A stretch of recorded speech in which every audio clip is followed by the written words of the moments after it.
जय छत्तीसगढ़, जय जोहार।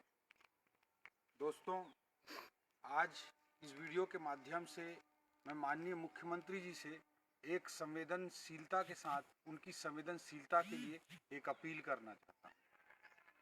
दंतेवाड़ा में छू लो आसमान परियोजना चलता है, जिसमें वर्तमान में 9वीं से 12वीं तक की बालिकाओं को, छात्राओं को, गर्ल स्टूडेंट को लाया जाता है और उनको बोर्डिंग फैसिलिटी के साथ 9वीं से 12वीं तक की पढ़ाई कराई जाती है। साथ ही उनको इंजीनियरिंग, मेडिकल, आईआईटी इन सब के लिए तैयार किया जाता है।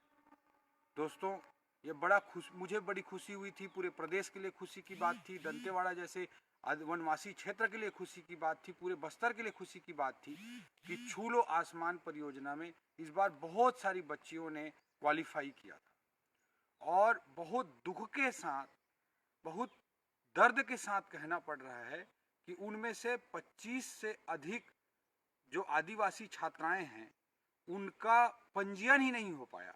वो नीट की परीक्षा में पास हुई हैं, वो मेडिकल के माध्यम से डॉक्टर बन सकती हैं, उनमें से कई को एमबीबीएस सीट अलॉट हो सकता है, लेकिन निकम्मेपन के कारण, संवेदनहीनता के कारण उन बच्चियों का काउंसलिंग के लिए पंजीयन ही नहीं हो पाया है। और उसके कारण ये बच्चियां, ये आदिवासी बच्चियां, दंतेवाड़ा की बच्चियां जो रजिस्ट्रेशन न हो पाने के कारण काउंसलिंग से वंचित रह गई हैं। इसके दर्द को वह हर व्यक्ति समझ सकता है कि वो पास भी हो गया परीक्षा में, नीट की परीक्षा क्वालिफाई भी कर लिया, लेकिन काउंसलिंग में भाग नहीं ले सकता। मेडिकल कॉलेज के लिए जो भी काउंसलिंग होगी, कहीं भी जाने के लिए, इंस्टीट्यूट में जाने के लिए जो काउंसलिंग होगी, उसमें वो भाग नहीं ले पा रही है। इसके दर्द को वही युवा समझ सकता है, वही बच्चा समझ सकता है जिसने खुद बड़े कंपटीशन एग्जाम की तैयारी की हो।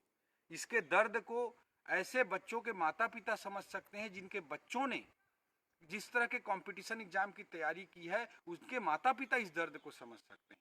इसके दर्द को वो व्यक्ति समझ सकते हैं जिन्होंने इस तरह के प्रोजेक्ट में संवेदनशीलता के साथ, एक अटैचमेंट के साथ काम किया है।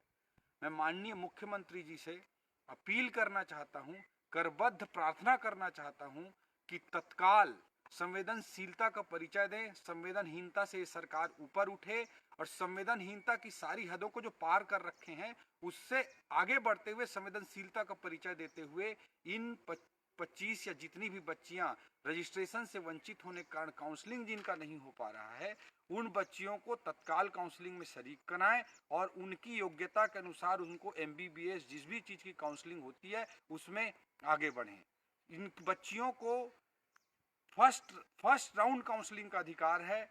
ये बच्चियां गवर्नर मैडम के पास जा चुकी हैं, ये बच्चियां हाई कोर्ट के दरवाजे खटखटाने की कोशिश कर रही हैं, लेकिन सरकार के निकम्मेपन के कारण जो उनके करियर, उनके भविष्य और उनके लाइफ पर जो कुठाराघात हुआ है, आदिवासी बालिकाओं के भविष्य पर जो कुठाराघात हुआ है, उनके माता पिता के दिल पे क्या गुजर रही होगी, उन बच्चियों के दिल पे क्या गुजर रही होगी, इस दर्द को सबको समझने की जरूरत है।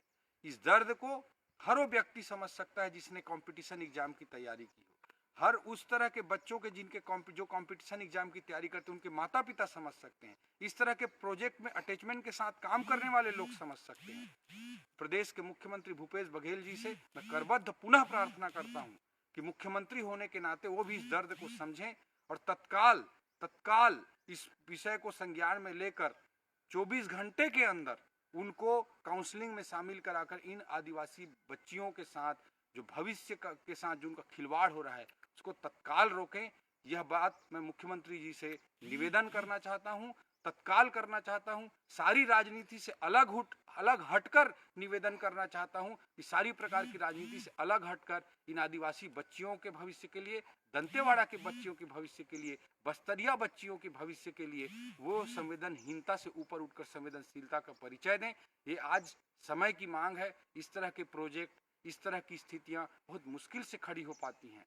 एक बस्तर जैसे क्षेत्रों से, सरगुजा जैसे क्षेत्रों से जो नक्सल प्रभावित गांव हैं, चिंतलनार, चिंता गुफा, अरनपुर, इस तरह के एरिया से, कटे कल्याण के अंदरूनी क्षेत्रों से बच्चियों को जब लाया जाता है और उनको एक बेहतर भविष्य के लिए तैयार करने की चुनौती बहुत बड़ी चुनौती होती है। और इतने बड़े चुनौती को अगर कोई बच्ची पार करके आज यहाँ तक पहुँची है तो उसके भविष्य के साथ कदापि खिलवाड़ नहीं होना चाहिए।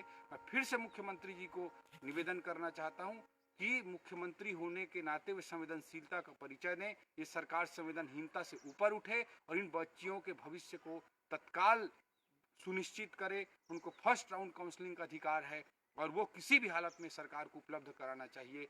मैं ये निवेदन मुख्यमंत्री जी से करना चाहता हूँ। इस दर्द को वे भी समझें, इस दर्द को बच्चियां समझ रही हैं, उनके माता पिता समझ रहे हैं, उनके शिक्षक समझ रहे हैं। इस दर्द को प्रदेश के मुख्यमंत्री होने के नाते मुख्यमंत्री जी भी समझें, यह मैं निवेदन करना चाहता हूँ। जय हिंद, जय भारत, जय छत्तीसगढ़, जय जोहार, जय बस्तर, जय दंतेवाड़ा।